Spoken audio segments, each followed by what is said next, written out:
जय जगन्नाथ नमस्कार। आसतु नजर पकईवा मयूरभंज जिलार बछा बछा खबर गुड़िक उपरे। आपन जदि मयूरभंज को भल पाउथांती ताहले वीडियोटी को शेष पर्यंत देखंतु। आउ चैनल को जो मैंने प्रथम कर आछंती सब्सक्राइब करंतु। आजिर प्रथम खबर मोरड़ा थाना तथा चित्रोड़ा फांडी अधीन शेरसापाल ग्राम में पारगान किस्कू अनुपस्थित दुई जन युवक शनिवार मध्याह्न तांको घर को आसते कम खर्च गहना सफा करेंगे बोली से कही तांको स्त्री रूपा पाउंजी सफा करने को देते सेगुड़ी सुंदर भाव सफा करते यापर सुना मंगलसूत्र आदि एवं दुईटी मुदी कानफुल दुई हल सफा करने को देते से सफा करने पानी आने को कही पानी महिला जनक घर भीतर को जाइथिबा मात्रे सेमाने सबु सुना गहना नहीं चंपट मारथिले। लुटि नहीं गहना मूल्य लाखाधिक टंका हेबो बोली प्राथमिक आकलन जनापड़ी। घर पाखरे अन्य एक परिवार बाहागर उत्सव चलथिबारु जनगहली लागिथिले मध्य एही खबर प्रचारित होला बेलकु सेमाने बाइक धरी चंपट मारथिले। परवर्ती खबर बड़साई थाना अधीन खुंटापा स्थित बुढ़ाबलंग नदी पठारे थिबा इटाभाटी संलग्न एक गछरे जड़े युव श्रमिक फांसी लगाई आत्महत्या करछन्ती। स्थानीय लोके झुलंता शव देखि थाना को खबर देथिले। शव उद्धार करी व्यवच्छेद निमंते पुलिस पठाइथिबा बेले मृत श्रमिक परिचय एपर्यंत मिल पारि नाही। परवर्ती खबर गोपबंधु नगर ब्लॉक जयपुर ग्राम तथा स्थानीय दल कमिटीर संपादक रवींद्र नायक बयस 70 वर्ष एक बाइक दुर्घटन गुरुतर आहत होती। श्री नायक गत राति कौनसी काम बजार को आसी घर को फेरुवा बेले ओडी 11G4249 नंबर विशिष्ट बाइक रे उदुला थाना अंतर्गत तेलदौड़ी ग्रामर प्रदीप मल्लिक बयस 25 वर्ष तांकु धक्का देथिला। फल से सेठारे गुरुतर आहत हो पड़ते। 108 आम्बुलेंस जोगे तांकु प्रथमे उदुला एवं परे गुरुतर अवस्था कटक बड़ डाक्तखाना को स्थानांतरित कराई। तेबे बाइकटी को कुसुलदा फांडी पुलिस अटक रखी। परवर्ती खबर बड़साई थाना अधीन कुराड़िया विद्यालय निकट में विष्णुपद बेहरा घरे सशस्त्र डकायत होती। विलंबित राति मुहरे मास्क लगाई 4-5 जन डकायत घरे प्रवेश कर आलमीरा चाबी मागिथिले। घरे उपस्थित थिबा पत्नी सुकांती चाबी न देबारु तांकु भुजाली रे आक्रमण करी लहुलुहाण करी पकाइथिले। फल सुकांती हाथ कटिबा सह 3टी आंगुली क्षतविक्षत होईछि। एने बड़साई थाना रे अभियोग हेबा परे पुलिस घटनार अधिक तदंत रखिछि। पुलिस छानबीन आरंभ करथिले मुहे वर्तमान सुधा कौनसी खबर मिल पारि नाही। परवर्ती खबर मोरड़ा थाना अधीन भद्राशल ग्रामर बनमाली नायकों पुओ राजीव एवं भानु मल्लिकों पुओ पेटू एक चोरी जनित मामलें दीर्घ दिन फेरार थिले। मानवर अदालत से दुई को विरुद्ध रे जामिन विहीन गिरफ परवाना जारी करथिले। सेही वारंट बल मोरड़ा पुलिस दुई को गिरफ करी शनिवार कोर्टाचालाण करथिबार सूचना मिलुछि। एने थाना अधिकारी सत्यनारायण बल सूचना प्रदान करछन्ति। परवर्ती खबर जैनिक नाबालिका को दुष्कर्म कराଯାଇଥିବା अभियोग 2022 एक मामला को बारिपदा अतिरिक्त जिला दौरजज तथा पस्को आईन स्वतंत्र अदालत प्रिजाइडिंग अफिसर प्रतिमा पात्र विचार करी मयूरभंज जिला बैसिंगा थाना टिकरगड़िया ग्रामर सहदेव माझी ओरफ हेंडा बयस 63 वर्ष को दोषी साब्यस्त करने सह दंडादेश देइछन्ति।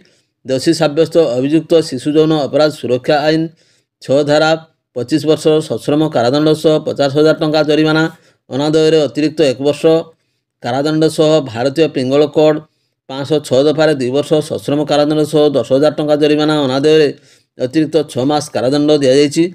उभय दंड को एक संगे भोगिवाई 25 वर्ष सश्रम कारादंड सहित मोट 60,000 टंका जरिमाना कहुई। अभियुक्त कारागार 2022 जुलाई 28 तारिख विचाराधीन कैदी भाव में रही अवधि को मोट दंडादेश ह्रास कर राय उल्लेख कराई। पीड़िता थैथान 7 लाख टंका क्षतिपूरण प्रदान सकाशे जिला आईन सेवा प्राधिकरण को मध्य सुपारिश कराई। सरकार पक्षर स्वतंत्र पीपी अभिन्न कुमार पट्टनायक मामला परिचालना करथिले। परवर्ती खबर करंजा अबकारी विभाग पक्षर सहरर 2टी स्थान में चढ़ाऊ कर 2 जन को गिरफ्त करने सह 30 लिटर झारखंड राज्यर नकली विदेशी मद जबत कराई। अभियुक्तों को कोर्टाचालाण कराई। जिला अबकारी अधीक्षक प्रशांत कुमार कहर निर्देश एवं निरीक्षक संजय कुमार कांडी नेतृत्व में ओआईसी रश्मि रंजन नायक सहकारी उप आरक्षी निरीक्षक फुलमणि नायक कनेस्टेबल ପିତନାଥ ମୁର୍ମୁ, ଅଂଶୁମାନ ପରିଡ଼ା ଓ ଆଲୋକ ସୁତାର ଚଢ଼ାଉରେ ସାମିଲ ହୋଇଥିଲେ। ଯଶପୁର ଥାନା କସ୍ତିରା ଗ୍ରାମର ଭୁବନ ସେଠୀ ଝାଡ଼ଖଣ୍ଡରୁ ନକଲି ବିଦେଶୀ ମଦ ଆଣି କରଞ୍ଜିଆକୁ ବସ୍ ଯୋଗେ ଆଣିବା ପରେ ମାଣିକ ଛକରେ ଓହ୍ଲାଇବା ସମୟରେ ଗୁଇନ୍ଦା ସୂଚନା ପାଇ ଅବକାରୀ ଚଢ଼ାଉ କରିଥିଲା। ଭୁବନକୁ ଗିରଫ କରିବା ସହ ତା ନିକଟରୁ 15 ଲିଟର ମଦ ଜବତ କରାଯାଇଥିଲା। ଭୁବନ ନିକଟରୁ ସୂଚନା ପାଇ କରଞ୍ଜିଆ ନୂତନ ବସ୍ଷ୍ଟାଣ୍ଡ ସମ୍ମୁଖରେ ଥିବା ଏକ ହୋଟେଲ ଉପରେ ଚଢ଼ାଉ କରାଯାଇଥିଲା। ଉକ୍ତ ହୋଟେଲରେ ପୂର୍ବରୁ ଭୁବନ ଯୋଗାଇ ଆସିଥିବା ନକଲି ବିଦେଶୀ ମଦ 15 ଲିଟର ମଧ୍ୟ ଜବତ କରାଯାଇଥିଲା। ଗିରଫ 2 ଅଭିଯୁକ୍ତଙ୍କ ବିରୋଧରେ ଅବକାରୀ ଥାନାରେ ପିଆର୍ ନମ୍ବର 192 ଓ 193 ନମ୍ବରରେ ମାମଲା ରୁଜୁ କରି କୋର୍ଟ ଚାଲାଣ କରାଯାଇଛି। ସେହିପରି ବିଭାଗ ପକ୍ଷରୁ ଚଢ଼ାଉ କରାଯାଇ ମହୁଲି ମଦ ବିକ୍ରି କରୁଥିବା 4 ଜଣ ଅଭିଯୁକ୍ତଙ୍କ ସହ ସେମାନଙ୍କ ନିକଟରୁ 40 ଲିଟର ମଦ ଜବତ କରାଯାଇଛି। ଚତୁରୀ ସାହିରେ ମନୋରଞ୍ଜନ ହୋ, ତିଉ ହୋ, ପାଟବିଲ ଗ୍ରାମ ରାସ୍ତାରେ ମାଳତୀ ମାଝୀ ଏବଂ ସୁଶାନ୍ତି ମାଝୀଙ୍କ ଉପରେ ଚଢ଼ାଉ କରି ସେମାନଙ୍କ ନିକଟରୁ ମଦ ଜବତ କରିବା ସହ ଗିରଫ କରାଯାଇଥିଲା। ଅଭିଯୁକ୍ତଙ୍କ ବିରୋଧରେ ମାମଲା ରୁଜୁ କରାଯାଇ କୋର୍ଟ ଚାଲାଣ କରାଯାଇଛି। ପରବର୍ତ୍ତୀ ଖବର, କପ୍ତିପଦା ବଜାର ବାଲେଶ୍ୱରରୁ ଉଦଳାକୁ ଆସିଥିବା ସାହୁ ନାମକ ବସ୍ଟି କପ୍ତିପଦା ବଜାର ଯାତ୍ରୀଙ୍କୁ ଓହ୍ଲାଇବା ସମୟରେ ହଠାତ୍ ବସ୍ରୁ ଇଞ୍ଜିନ୍ରୁ ପ୍ରବଳ ଧୂଆଁ ବାହାରିଥିଲା ଏବଂ ବସ୍ଟି ସମ୍ପୂର୍ଣ୍ଣ ଧୂଆଁମୟ ହୋଇଯାଇଥିଲା। ଏହା ଦେଖି ବସ୍ରେ ବସିଥିବା 30ରୁ ଅଧିକ ଯାତ୍ରୀ ବ୍ୟସ୍ତ ହୋଇ ବସ୍ରୁ ଓହ୍ଲାଇ ପଡ଼ିଥିଲେ। ଖବର ପାଇ ଅଗ୍ନିଶମ ବାହିନୀ ତୁରନ୍ତ ବସ୍କୁ ନିଆଁ ଏବଂ ଧୂଆଁରୁ ଆୟତ୍ତ କରିଥିଲେ, ତେବେ ସର୍ଟ ସର୍କିଟ୍ରୁ ନିଆଁ ଲାଗିଥିବା ଜାଣିବାକୁ ମିଳିଥିଲା। ପରବର୍ତ୍ତୀ ଖବର, ବେତନଟୀ ବ୍ଲକ ଆଗ୍ରିଆ ପଞ୍ଚାୟତର 15 ନମ୍ବର ୱାର୍ଡର ଅପୂର୍ବାମଣି ମାହାନ୍ତ 2022 ଫେବୃଆରୀ ମାସରେ ଅନୁଷ୍ଠିତ ତ୍ରିସ୍ତରୀୟ ପଞ୍ଚାୟତ ନିର୍ବାଚନ ନିକଟତମ ପ୍ରତିଦ୍ୱନ୍ଦ୍ୱୀ ହରିଶ୍ଚନ୍ଦ୍ର ପ୍ରଧାନଙ୍କୁ ମାତ୍ର ଖଣ୍ଡିଏ ଭୋଟରେ ପରାସ୍ତ କରି ବିଜୟୀ ଘୋଷିତ ହୋଇଥିଲେ। ପ୍ରାର୍ଥୀପତ୍ର ଦାଖଲରୁ ପ୍ରତିପକ୍ଷଙ୍କ ଆପତ୍ତି ଅଭିଯୋଗ ନ ଶୁଣିବାରୁ ନିର୍ବାଚନ ଫଳାଫଳ ଘୋଷଣା ପରେ ବିଜେତା ୱାର୍ଡ ସଭ୍ୟା 3 ସନ୍ତାନ ଜନନୀ ବୋଲି ଜଣାପଡ଼ିଥିଲା। ଏହି ନିର୍ବାଚନକୁ ଅସିଦ୍ଧ ଘୋଷଣା କରିବା ପାଇଁ ପରାଜିତ ପ୍ରାର୍ଥୀ ହରିଶ୍ଚନ୍ଦ୍ର ପ୍ରଧାନ ବେତନଟୀ ଜେଏମ୍ଏଫ୍ସି କୋର୍ଟରେ କେସ୍ ନମ୍ବର 3/2022ରେ ଏକ ମକଦ୍ଦମା ଦାଖଲ କରିଥିଲେ। 3/2/2024ରେ ବିଚାରପତି ଏ ଅବିନାଶ ନାଇଡୁ ଉଭୟ ପକ୍ଷଙ୍କ ଯୁକ୍ତି ତଥା ତଥ୍ୟ ପ୍ରମାଣକୁ ଭିତ୍ତି କରି ଏବଂ ପଞ୍ଚାୟତ ନିର୍ବାଚନ ଆଇନର 21/4/1995ରେ 2ରୁ ଅଧିକ ସନ୍ତାନ ଥିବା ଉଲ୍ଲେଖ କରି ଉକ୍ତ ନିର୍ବାଚନକୁ ଅସିଦ୍ଧ ଘୋଷଣା କରି ପ୍ରଶାସନକୁ ପରବର୍ତ୍ତୀ ପଦକ୍ଷେପ ପାଇଁ ଆଦେଶ ଦେଇଥିଲେ। ଏହାକୁ ଚ୍ୟାଲେଞ୍ଜ କରି ୱାର୍ଡ ସଭ୍ୟା ଶ୍ରୀମତୀ ମହାନ୍ତ ଜିଲ୍ଲା ଜଜ୍ କୋର୍ଟ ବାରିପଦାର ରିଭ୍ୟୁ ପିଟିସନ୍ ଦାଖଲ କରିଥିଲେ। କେସ୍ ନମ୍ବର 6/2024 କ୍ରମେ ହୋଇଥିଲା। ଏହି ମକଦ୍ଦମାରେ ରାୟ ତା 30/10/2024ରେ ପ୍ରକାଶ ପାଇଥିଲା। ଜିଲ୍ଲା ଜଜ୍ ତଳକୋର୍ଟର ରାୟ ଠିକ୍ ଥିଲା ବୋଲି ଦର୍ଶାଇ ଅପୂର୍ବାମଣି ମହାନ୍ତଙ୍କୁ ରାୟ ପ୍ରକାଶ ଦିନଠାରୁ ତାଙ୍କ ସଭ୍ୟପଦ ରଦ୍ଦ କରିବାକୁ ଜଣାଯାଇଛି। ପରବର୍ତ୍ତୀ ଖବର, ଶରତ ଥାନା ଅନ୍ତର୍ଗତ ହଦଗୁଡ଼ ଛକ ନିକଟରେ ଏକ ମର୍ମନ୍ତୁଦ ସଡ଼କ ଦୁର୍ଘଟଣା ଘଟିଯାଇଛି। ଖବରରୁ ପ୍ରକାଶ, ଭୁବନେଶ୍ୱରରୁ ଶରତକୁ ଆସୁଥିବା ବସ୍ ବିଜୟ ସହିତ ଅପରପାର୍ଶ୍ୱରୁ ଆସୁଥିବା ଏକ ବୋଲେରୋ ଅଡି 11F 0425 ହଦପୁର ଛକ ନିକଟରେ ମୁହାଁମୁହିଁ ଧକ୍କା ହୋଇଥିଲା। ଏଥିରେ ବୋଲେରୋରେ ଥିବା ଡ୍ରାଇଭର ଓ 5 ଜଣ ଯାତ୍ରୀ ଆହତ ହୋଇଥିଲେ। ଅଗ୍ନିଶମ ବାହିନୀ ସ୍ଥାନୀୟ ଲୋକମାନଙ୍କୁ ପ୍ରାଥମିକ ଚିକିତ୍ସା ନିମନ୍ତେ ଶରତ ଡାକ୍ତରଖାନା ଏବଂ ପରେ ଉଦଳା ଡାକ୍ତରଖାନାରେ ଭର୍ତ୍ତି କରାଯାଇଛି।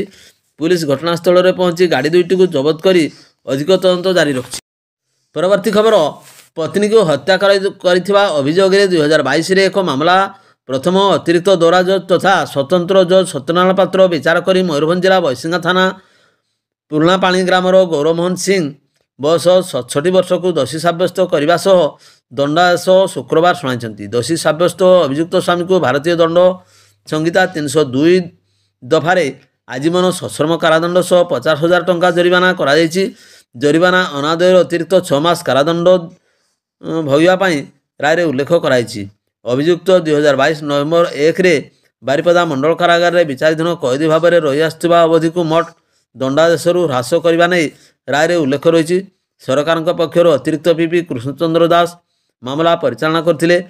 2022 ନଭେମ୍ବର 1ରେ ମୃତ ବୈଶାଖୀ ସିଂର ପୁଅ କମଳାକାନ୍ତ ସିଂଙ୍କ ପକ୍ଷରୁ ବୈଶିଙ୍ଗା ଥାନାରେ ହୋଇଥିବା ଅଭିଯୋଗ ଅନୁଯାୟୀ ଅଭିଯୋଗକାରୀଙ୍କ ପିତା ଗୌରମୋହନ ସିଂ ଏକ ଧାରୁଆ ଅସ୍ତ୍ର ସାହାଯ୍ୟରେ ଅଭିଯୋଗକାରୀଙ୍କ ମାତାଙ୍କୁ ହତ୍ୟା କରିଥିବା ନେଇ 341/22 ନମ୍ବରରେ ଏକ ହତ୍ୟା ମାମଲା ରୁଜୁ କରାଯାଇଥିଲା।